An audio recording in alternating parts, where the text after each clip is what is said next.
L'info écho avec Capital. On commence par l'augmentation du jour. Il s'agit de celle du SMIC. En effet, depuis le 1er mai, il a augmenté de 2,2% en raison d'une inflation plus forte que prévue en mars.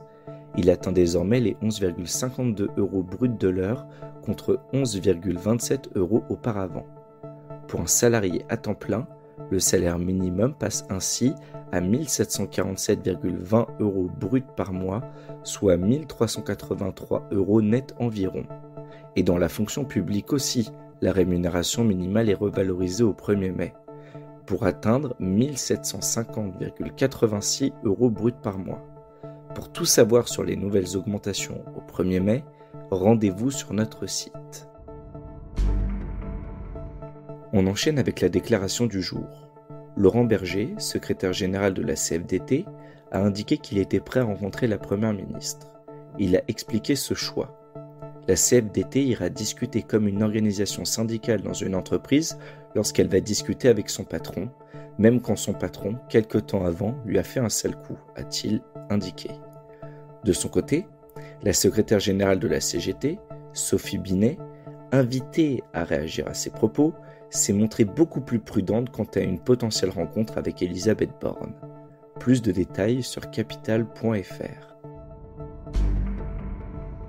On poursuit avec le chiffre du jour, 1,02 milliard. Il s'agit du montant, en dollars, des revenus du film Super Mario Bros. En salle depuis 4 semaines dans le monde entier. Le film d'animation inspiré du jeu du même nom, produit par Universal, Nintendo et Illumination Studios, a réalisé ce week-end au Canada et aux États-Unis 40 millions de dollars de recettes, restant ainsi en tête du classement du box-office. Tous les détails sur le film consacré aux plombiers à salopettes et moustaches sont à retrouver sur notre site. Et pour terminer, l'info insolite du jour. Pour transformer un journaliste en avatar, Capital a fait appel à Hour One, une start-up israélienne basée à Tel Aviv et New York, leader dans la création d'humains virtuels. À partir de personnes réelles dont elle enregistre les mouvements, ces logiciels créent un double numérique qui peut être utilisé de manière très simple. Emmanuel Kessler, notre directeur de la rédaction, s'est prêté au jeu. Après une séance d'enregistrement, il a pu enregistrer un dialogue avec son nouvel avatar. Et il s'est empressé de lui poser la question qui lui brûlait les lèvres. « Est-ce que tu vas pouvoir me remplacer ?» Pour connaître la réponse de l'intelligence artificielle, rendez-vous sur notre site. C'était l'Info Écho avec Capital.